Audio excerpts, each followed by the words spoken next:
गोर लगै छी सब गोटे के। होली के शुभकामना अछि। होली के उपलक्ष्य में हम एकटा भाव सुना रहल छी, तो सुनू। नीक लागत तो लाइक करब, कमेंट करब। चलिए सुनू। मिथिला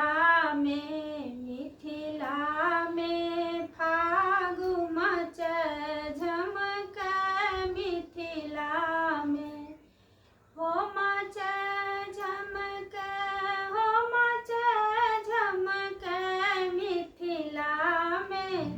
मिथिला में फागु मचै झमकै, मिथिला में श्यामता नव जलधर घन श्याम राम तन, नव जलधर घन श्याम राम तन, दामिनी छवि सिय तन चमकै हो, दामिनी तन सिय तन चमकै, मिथिला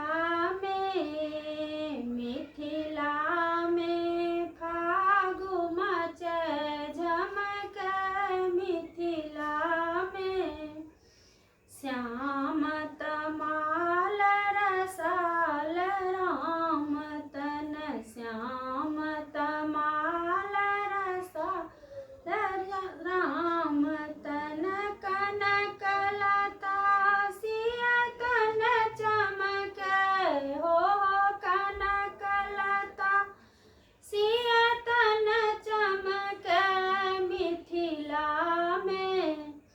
मिथिला में फागु मचै झमकै, मिथिला में यादव